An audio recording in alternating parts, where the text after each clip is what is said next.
तर बघा हा जो आहे हा बाहीचा कपडा आहे जो आपण एक्स्ट्रा काढलेला आहे, हा मुळे घोळ येत होता। त्यानंतर हा जो आहे हा पाठीमागील मुंड्याचा आहे, बघा हा मुळे घोळ येत होता आणि हा पुढील मुंड्याचा सुद्धा मी थोडासा कटिंग केलेला आहे। हॅलो फ्रेंड्स, नमस्कार, स्वागत आहे तुमचं पुष्पालीला फॅशन वर्ल्ड अँड रेसिपीमध्ये। तर बघा फ्रेंड्स, बराच वेळा असा प्रॉब्लेम हा आपल्याला तयार ब्लाऊज म्हणजे आपण ब्लाऊज स्टिचिंग करून झालेला आहे आणि आता आपण काय करणार, बराच वेळा असं म्हणजे ब्लाऊज जेव्हा कस्टमर वेअर करतं तर त्यानंतर असं आपल्याला प्रॉब्लेम दिसून येतो। कधी पुढच्या बाजूला तुम्हाला असा फुगा दिसणार, तर कधी पाठीमागील साईडला सुद्धा अशा चुन्या फुगा हे दिसून येतं। तर मग तयार ब्लाऊजवरती आपण कसं करू शकतो, तर मी तुम्हाला तयार ब्लाऊजवरतीच दाखवून देणार आहेत। ह्याची कारणं काय आहेत आणि हे आपण कसं करू शकतो हे सगळं आपण बघणार आहोत। तर चला। तर बघा फ्रेंड्स, मी ते असं बाही सेपरेट करून घेतलेले आहेत, बाही सगळी उसवून घेतलेली आहे। ठीक आहे, हा ब्लाऊजला प्रॉब्लेम येत होता, सो त्यासाठी म्हटलं चला ह्या ब्लाऊजवरतून तुम्हाला दाखवून द्यावं डायरेक्ट। समजा आता बऱ्याच वेळा आपण कस्टमरचे ब्लाऊज शिवतो आणि त्यानंतर जर असा प्रॉब्लेम आला तर कसा रिपेअर करायचा त्यासाठी हा व्हिडिओ मी बनवून घेत आहे। ठीक आहे, तर बघा असं पूर्ण काय करायचं, बाही काढून घ्यायची आहे। ठीक आहे, पूर्ण दोन्ही बाही आपण काढून घ्यायची आहेत। सगळ्यात प्रथम तर बघा काय करायचंय, हे शोल्डर जे आहेत ते सरळ व्यवस्थित ठेवून घ्यायचे। ठीक आहे, त्यानंतर बघा सरळ आपण जसं लाईन मारतो तशी मारून घ्यायची, म्हणजे जसं आपलं असतं बरोबर। तर आपण बरोबर आता बघा इथे तुम्ही बघू शकता आपण दीड इंच असं मार्क करतो नेहमी बरोबर। तर बघा इथे बरोबर असं 1.5 इंचावरती होती ऑलरेडी ही जी कटिंग आहे ती बरोबर समजा। तर काय करायचंय फ्रेंड्स, आपण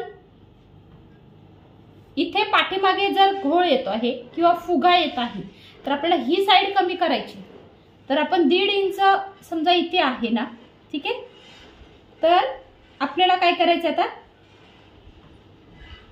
इथून 1/2 इंच आपल्याला कमी करायचं, म्हणजे किती 1 इंच, आणि त्याला राऊंड शेप द्यायचा आहे। ठीक आहे, 1 इंचावरती मार्क केल्यानंतर आपल्याला राऊंड शेप द्यायचा आहे। त्यानंतर शोल्डर सुद्धा थोडंसं कमी करून घ्यायचं। आता हे जे शोल्डर आहे हे 3 इंच आहे बरोबर। तर आपण काय करायचंय, हे शोल्डर सुद्धा आपण 1/2 इंचने कमी करायचंय, म्हणजे 2.5 इंच करायचं। ठीक आहे, मी ऑलरेडी मार्क केले बघा, 2.5 इंचावरती मार्क घेऊन केलेला आहे। त्यानंतर बघा आता आपण हा 1 इंचावरती आपण जो शोल्डर गळारुंदी घेतलेली आहे,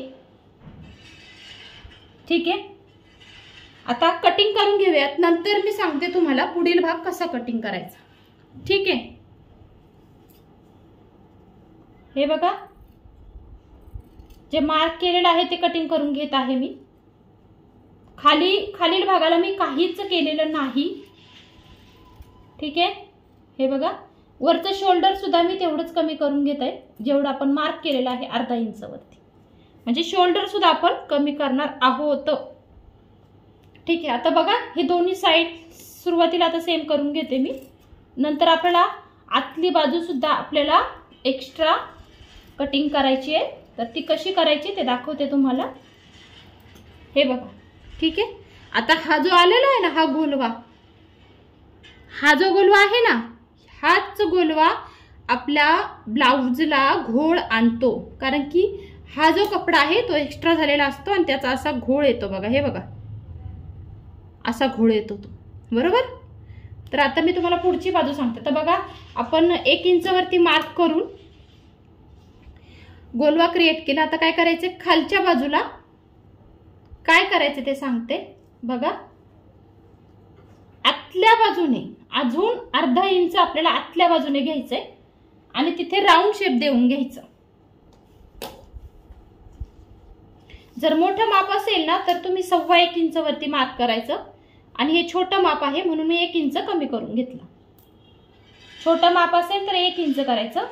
हे बघा 1/2 इंचावरती मार्क करायचा। ठीक आहे, असं पुढच्या बाजूने ठेवून दाखवते तुम्हाला। 1/2 इंचावरती मार्क केलं, वरती काहीच करायचं नाही, फक्त हा जो राऊंड आहे मधला तेवढाच आपल्याला कट करायचं आहे। हे बघा ही साइड पुढच्या बाजूने कटिंग करायची। हे बघा बरोबर धरायचं आणि मधला बरोबर राऊंड आपल्याला अर्धा इंचचा आतमध्ये घेऊन आपल्याला कटिंग करायचं आहे। पुढच्या साइडचा आहे हा बघा। आता हा जो आतली बाजू आहे ती खोलवा आलेली आहे बरोबर बरोबर आणि पाठीमागे बरोबर आपला जो ब्लाउजची आपला जे असतं तसा शेप आलेला आहे। ठीक आहे आणि हे सरळ करून घ्यायचं। थोडंसं कमी जास्त झालं असेल तर सरळ कटिंग करून घ्यायचं। आता हे झालं मुंड्याचं। मुंड्याचं तुमच्या लक्षात आलं असेल की आपण काय केलंय कसं केलंय। ठीक आहे 1.5 इंच होतं तिथे मी काय केलं 1 इंच घेतला। पाठीमागे सुद्धा त्या 1 इंच पेक्षाही अर्धा इंच कमी घेऊन मी ओके केलं। ठीक आहे तर आता हे झालं। आता बघा तुम्ही ज्यावेळी आपण टिप मारणार आता टिपसाठी सुद्धा आपलं पाव इंच पाऊण इंच असं आपल्याला लागतं। तर ती टिप कुठून येणार इथून येणार बरोबर। आपण ज्यावेळी बाही जॉईन करणार मग ते व्यवस्थित होणार आहे। माप असेल तर तुम्ही शोल्डर कमी करू शकतात। मोठं माप असेल तर शोल्डर कमी न करता डायरेक्ट इकडून फक्त अशी तिरकस लाईन मारायची आहे। ठीक आहे मोठं माप असेल हे छोटं माप आहे 32चं माप आहे त्यामुळे आपण मुंडा जरी कमी केला तरी काही फरक पडत नाही। ठीक आहे तर घोळ जो येण्याचं कारण आहे तर हे कपडा आहे आणि हा कपडा आहे। आता खूप जास्त महत्त्वाचं ते म्हणजे बाही। आता बाहीमध्ये काय करायचं बघा। आता इथे तुम्हाला दाखवते मी बाही कशी आहे। हे बघा ह्या बाहीमध्ये आणि ह्यामध्ये स्पेस खूप मोठा आहे त्यामुळे सुद्धा तुमचा घोळ येऊ शकतो। तर आता आपल्याला काय करायचंय बघा इथे 1 इंच पेक्षाही जास्त 1.2 असं आहे। तर आता काय करायचं आपल्याला हा शेप हा जो बाहेरचा भाग आहे ना तो कमी करायचा। तर किती करायचा आहे फक्त अर्धा इंच घ्यायचं हे बघा। ठीक आहे आणि आपला जो बाहीचा शेप असतो तसा देऊन घ्यायचा। बाहीच्या शेप मध्ये फरक करायचं नाही आपल्याला। ठीक आहे हा कपडा आपल्याला कटिंग करून घ्यायचा। हे बघा ठीक आहे आता आपण बरोबर ठेवून घेणार आणि चेक करायचं।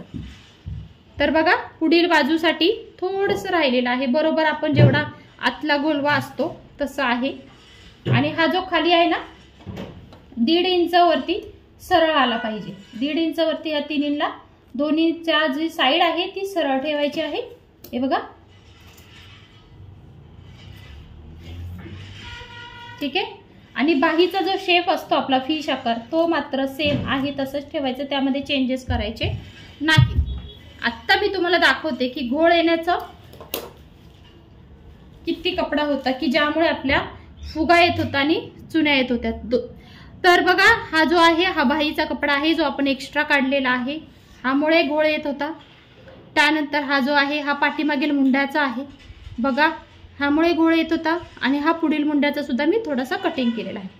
तर फ्रेंड्स आजच्या व्हिडिओमध्ये मी तुम्हाला दाखवून दिलेला आहे की जर पाठीमागील भागाला फुगा येत असेल पुढील भागाला फुगा येत असेल तर आपण काय करायचं आहे। तर फ्रेंड्स हा होता आजचा व्हिडिओ आवडला असेल फ्रेंड्स तर प्लीज लाईक करा शेअर करा आणि खूप सारा सबस्क्राईब करा।